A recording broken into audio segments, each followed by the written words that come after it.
انا بجد كل يوم بيجي عليا بكره نفسي فيه اكتر من اليوم اللي قبله، لاني بجد وبمعنى الكلمة اسوأ ام في العالم. ايوه، انا اسوأ ام في العالم. عشان كده انا بكره نفسي، ببقى نفسي كل يوم انتحر او نفسي كل يوم اموت نفسي من كتر اللي انا كنت بعمله مع بنتي.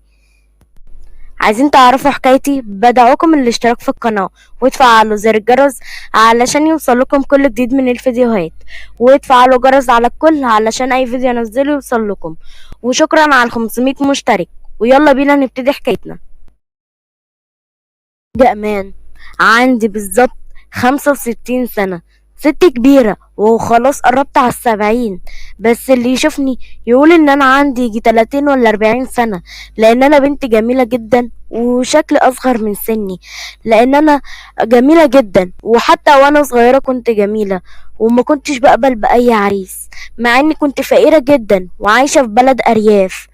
تعالوا اكمل لكم قصتي بشكل اوضح اكتر. قوليلي بقى يا بنتي امتى هفرح بيكي؟ ده انت خلاص بقى عندك 23 سنة. انت عايزة تقعدي جنبي ولا ايه؟ انت هتعنسي كده، قطر الجواز هيفوتك. امتى بقى هيجيلك ابن الحلال وياخدك؟ كل ما يتقدملك عريس ترفضي ليه؟ مع انهم بيبقوا اولاد اصول. ايوه يا بنتي، ده انت بيتقدم لك عرسان من اليوم عن التاني، وبيتقدم لك كتير جدا وانت اللي مش بتوافقي. انا نفسي افرح بيكي يا بنتي قبل ما اموت. انا مش عارف هسيبك للدنيا فين، هتوديك يمين ولا شمال. وافقي على العريس اللي جايلك ده انا سألت عليه، ابن اصول وشاب محترم، هو لسه في بداية حياته. ايه يا ماما، مالكم مستعجلين عليا ليه؟ انا قاعدة هنا ومستنية ابن الحلال زي ما بتقولوا. وبعدين يا بابا ما تتعبش نفسك، انا مش هاخد حد من هنا، اخد حد من هنا واعيش نفس العيشة واكررها من تاني، واولادي يطلعوا متعقدين نفسيا ومن كتر الفقر، وان انا مش قادرة اوفر لهم العيشة اللي هم عايزينها. لا يا بابا، انا عايزة واحد يكون غني غني غني ومتريش كمان، ومعاه فلوس كتيرة جدا علشان اعيش العيشة اللي انا عايزاها. نفسي اطلع من الفقر اللي انا فيه ده، مش اكون في فقر وادخل في فقر. وعلى رأي المثل، مش لما بيقولوا اصوم وافطر على بيضة ولا على فول؟ لا يا بابا، انا عايز اتجوز واحد غني، مش عايزه اتجوز فقير ابدا. سيبني يا بابا على راحتي واختار، عشان ما تعقدش بعد كده في عيشتي. انا مش عارفه يا بنتي، لولا انك واخده شهاده جامعيه وكنت في جامعه ومعاكي شهاده بكده، مش عارفه انت جايبه التفكير ده كله ازاي. المفروض يكون تفكيرك سليم، وتفكيرك يكون تفكير منطقي، مش تفكير ان انا هاخد واحد غني وكده. ماما، بص بقى يا ماما انتي وبابا، انا مش هتنزل عن الكلام اللي قلته ده مهما كان. وهاخد واحد غني يعني هاخد واحد غني، وماليش دعوة. ايه ده؟ انتوا عايزين اعيش العيشة اللي انتوا عشتوها؟ انا هاخد واحد غني اقعد في بيت نضيف، في بيت مش موقع كده زي بتاعنا. لا لا لا، انت عايزين نتجوز حد من هنا يعيشني هنا كمان؟ لا لا، شكرا يا بابا وماما، انا مش هتجوز غير حد غني. والله انا مش عارفه والله يا حاج، البت دي طالعه لمين؟ دماغها ناشفه كده وعناديه ومصممه على اللي في دماغها. سيبها سيبها يا حاج، هي اللي هتاخد على دماغها في الاخر. دخلت اوضتي بعد ما سمعت كلام اهلي وان هم عايزين يتجوزوني، بس انا ما وافقتش. طبعا انا لما دخلت اوضتي انا قلت ايه؟ انا لازم اصطاد لي بقى عريس. اجيب عريس منين؟ كل اللي هنا وحشين وفقراء وهيعيشوني على قدي. طب اعمل ايه؟ انا لازم انزل اشتغل في افخم الاماكن وافخم الحتت، علشان علشان اجيب عريس غني ومتريش وريحة برفانه تجيب لاخر الشارع كمان. وفعلا هو ده اللي فكرت فيه. وكان عندي واحدة صاحبتي كانت معايا هنا في الأرياف وفي البلد، وكانت معايا هنا، واتصلت بيها وقلت لها،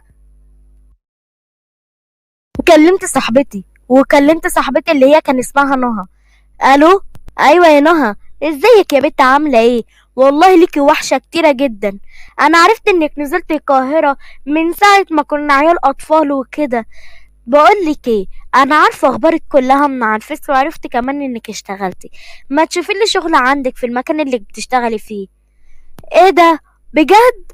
ده المكان حتى جميل. واو، لا ده انا انبهرت. وايه ده، وكمان عايزين ناس يشتغلوا؟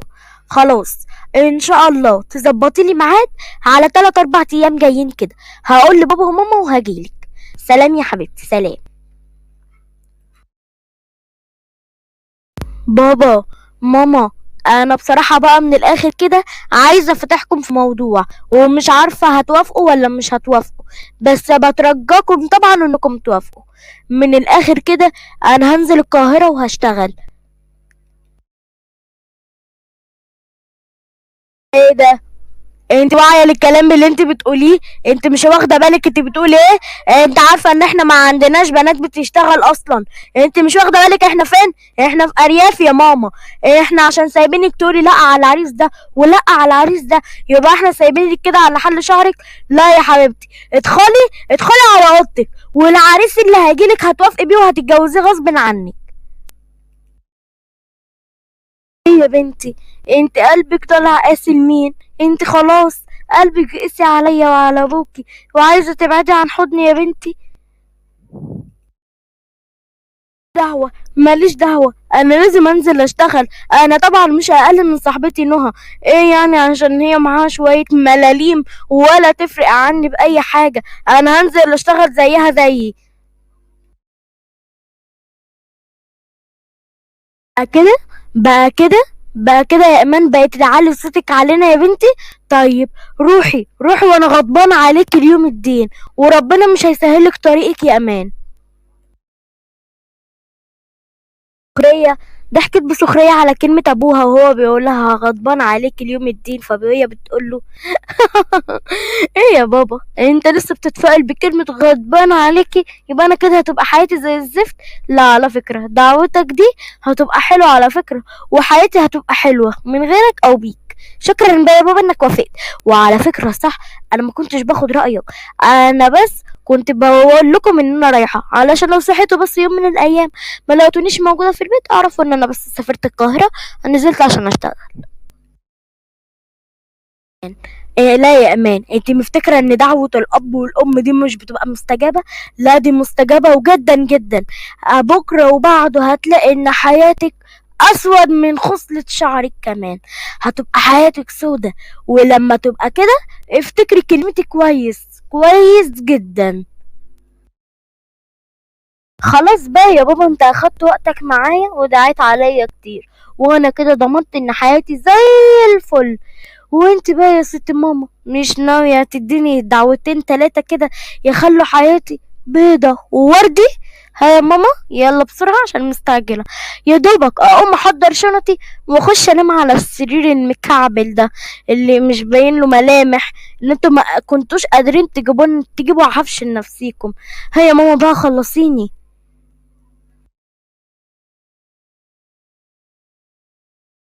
روحي يا بنتي، الله لا يسامحك ابدا ابدا، وانا غضبانه عليك اليوم الدين. وخلي بالك الكلام ده كله من اعماق قلبي، وهتشوفي حياتك اللي انت بتقول عليها هتبقى بيضة وورد دي. ولغاية هنا يكون انتهى الجزء الأول. ما تنسوش تعملوا لايك للفيديو واشتراك في القناة وتفعلوا زر الجرس على الكل علشان يوصلكم كل فيديو جديد أنا بنزله على القناة. وهذا كله يا جماعة للتمثيل فقط، للتمثيل فقط. بقى أنا هعمل الجزء التاني، والجزء التاني هينزل لكم في أسرع وقت. وشوفوا النصيحة في الآخر، ده للتمثيل فقط يا جماعة. أشوفكم من الجزء التاني والفيديو تاني. سلام.